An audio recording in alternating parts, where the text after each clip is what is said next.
Well, let's get you a breaking update in the NewsClick funding probe. There has been a big update as ED has sent across summons once again to Neville Singham, who is now based in Shanghai in China, as the summons have been sent across via the MEA, as the Ministry of External Affairs, through which the ED has now set a new set of summons to Neville Singham in the alleged NewsClick funding case. Let me go across now to Bhavtosh. Bhavtosh, good morning.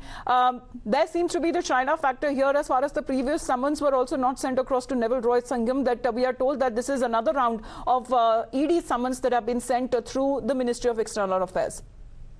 Good morning, Amita. Yes, fresh summons have been issued to Neville Singham, and ED in fact had sent these summons through MEA. And first, Delhi court had issued letter of rogatory, and following the due procedure, ED had then gone to the Ministry of External Affairs, and Ministry of External Affairs had contacted the Chinese authorities. What is important here is that this is not the first time that these summons have been issued. Previously, that's last year also, the Indian authorities had asked Neville Singham to join the investigation. Chinese authorities at that point of time did not serve these summons to Neville Singham.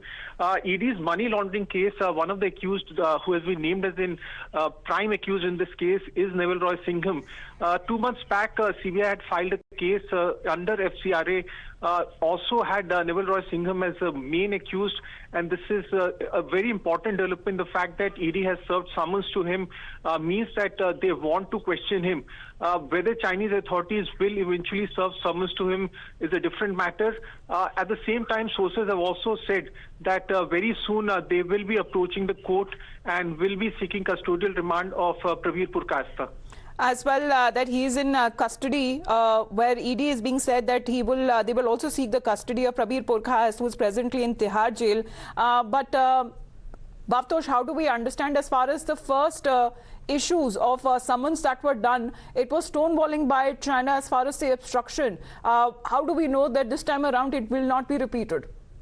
Well, it appears that, or at least sources within ED have said that they don't expect Chinese authorities to help them, but they have said that their investigation has revealed that Neville Singham was the one who was providing the funds to NewsClick, and the total funds, according to them, is over 76 crore rupees, and they have in fact established this much before the New York Times article showed that these funds have been given to NewsClick.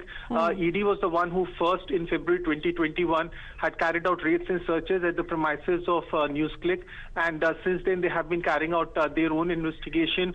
Later, the Income Tax Department had stepped in.